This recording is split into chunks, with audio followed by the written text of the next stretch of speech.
Oke, semoga selalu sehat, sukses, dan bahagia untuk kita semua. Kembali lagi dengan saya Firman Yusuf dari Raum Interior. Di sini kembali saya akan sharing satu video project yang baru saja Raum selesai kerjakan. Dan kali ini Raum berkesempatan merenovasi office full satu lantai untuk bagian keuangan di suatu perusahaan TBK di daerah Jakarta Selatan. Masih sama dengan proyek sebelumnya. Proyek kali ini kami dapatkan masih melalui proses dan juga tahapan-tahapan tender dan juga seleksi yang akhirnya berhasil kami menangkan. Proyek ini kami kerjakan di 120 hari kerja sesuai dengan timeline yang kami ajukan kepada owner melalui time schedule. Kemudian untuk luasan satu lantai ruangan ini yang kami renovasi di kisaran 600 meter persegi. Satu lantai ini kami kerjakan semuanya mulai dari pekerjaan bongkaran, pekerjaan lantai, pekerjaan dinding, plafon, furniture, serta electrical. Untuk pekerjaan bongkaran, karena sebelumnya ruangan ini digunakan juga untuk ruangan kerja, jadi kami harus bongkar semua untuk keadaan existingnya untuk kami gantikan dengan layout dan juga desain yang baru. Untuk pekerjaan lantai di sini kami menggunakan 3 warna keramik, abu-abu muda, putih, dan juga motif kayu di area pantry-nya. Untuk pekerjaan dinding, sebagian partisi gipsum menggunakan finishing cat dan juga partisi kaca tempered serta kolom struktur yang kami cover menggunakan multiplex finishing HPL.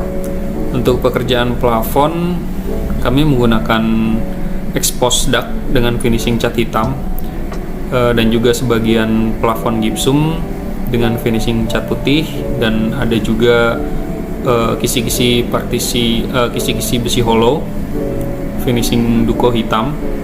Kemudian untuk pekerjaan furniture, meja-meja kerja, lemari file, partisi, area pantry, kisi-kisi, itu semua kami menggunakan multiplex finishing HPL. Untuk pekerjaan electrical, power outlet di meja, dinding serta lantai, data-data dan telepon di meja kerja, setiap masing-masing meja kerja, kemudian lampu gantung expose dan lampu downlight, dan juga ada lampu LED strip di bagian plafon gipsum dan juga lampu gantung yang ada di area expose dengan boxnya. Kemudian terdapat juga pekerjaan-pekerjaan tambahan di tengah berjalannya project ya, yang harus kami selesaikan untuk penyesuaian kegunaan dan fungsi.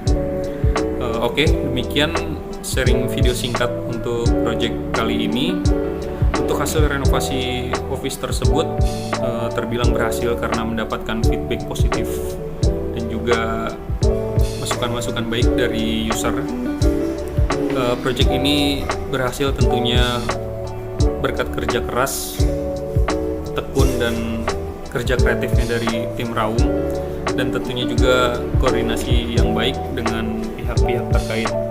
Serta kami ingin mengucapkan terima kasih banyak juga kepada tim project dari pihak owner untuk pengawalannya selama proyek ini berlangsung, dan terima kasih juga kepada konsultan desain untuk kerjasamanya yang kooperatif dan baik. Oke, sampai jumpa pada sharing-sharing proyek Raum Interior berikutnya. Terima kasih. Salam sehat untuk kita semua. Saya Rohimat di sini sebagai supervisor lapangan.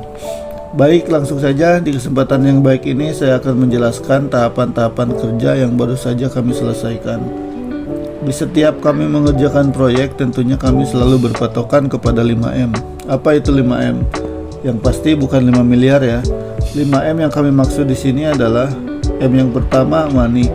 Tentunya dalam mengerjakan satu proyek, kita harus bisa memanage money tersebut agar kita tidak melampaui anggaran yang sudah dianggarkan oleh perusahaan. M yang kedua, material. Untuk material itu sendiri tentunya bahan yang kami gunakan harus mengikuti spek-spek yang sudah ditentukan. M yang ketiga, metode. Untuk metode pekerjaan, dan karena proyek ini sifatnya renovasi bukan dari nol, kami mulai pembongkaran seperti bongkar lantai keramik, bongkar partisi-partisi, bongkar plafon, dan lain-lain. Setelah semua pembongkaran selesai, kami lanjut ke pekerjaan pengecatan dak, instalasi listrik, dilanjut pemasangan keramik lantai.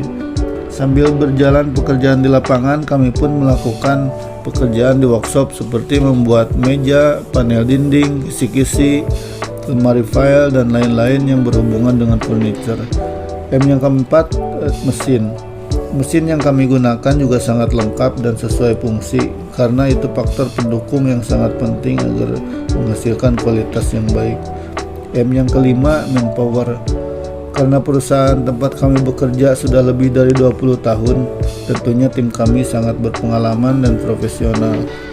Kami selalu bekerja sepenuh hati, cermat dalam bersikap, dan yang terpenting mengutamakan kejujuran, karena itu semua penunjang 5M tersebut. Halo, salam sehat. Jumpa kembali dengan saya Ida. Pada proyek ini saya sebagai support SDM dan finance. Dalam hal support SDM, kami memiliki list atau database dari para pekerja. Kami berusaha memberikan SDM yang kompeten dan memiliki integritas sehingga dapat bersinergi dengan tim proyek kami. Jadi misalkan kami membutuhkan satu orang untuk mengisi posisi tertentu pada proyek, maka kami melakukan perekrutan sebanyak 3 orang untuk penyesuaian di lapangan. Setelah beberapa minggu, biasanya akan terlihat siapa dari 3 orang tersebut yang cocok untuk mengisi posisi yang telah dibutuhkan. Suatu proyek tentunya tidak dapat terlepas dari lancarnya cash flow, karena cash flow merupakan salah satu faktor terpenting dalam sebuah proyek. Kita harus memanage cash inflow dan cash outflow agar sesuai dengan rencana yang telah ditetapkan. Untuk itu yang kami lakukan adalah setelah surat penunjukan atau SPK kami terima, kami langsung memulai pekerjaan dengan menggunakan modal kerja yang telah tersedia. Menggunakan modal tersebut untuk pembayaran ke vendor atau supplier, juga membayar gaji para tenaga kerja di proyek. Kami juga berusaha keras agar proyek berjalan on schedule, sehingga termin pembayaran pun dapat tepat waktu sesuai dengan rencana. Dengan demikian, maka cash inflow dan cash outflow berjalan lancar sesuai dengan rencana. Jika cash flow lancar, proyek pun lancar. Oke, sekian dari saya. Untuk support kelancaran proyek, bagian pembelian berusaha keras mengadakan bahan sesuai spesifikasi, volume, waktu pengiriman, dan tentunya harga yang masuk dengan rencana anggaran pelaksanaan atau RAP. Buat kami untuk material rutin yang biasa kami pakai, sudah ada vendor atau suppliernya yang tetap seperti gypsum, besi holo, cat, kayu lapis, HPL, kaca, aluminium, dan lainnya. Tantangan untuk material khusus seperti elemen estetika, elektronik tertentu, komponen produk custom, atau barang inden lainnya kami harus cari dan order lebih awal. Kami kategorikan material yang lebih kritis sehingga timeline project tidak terganggu.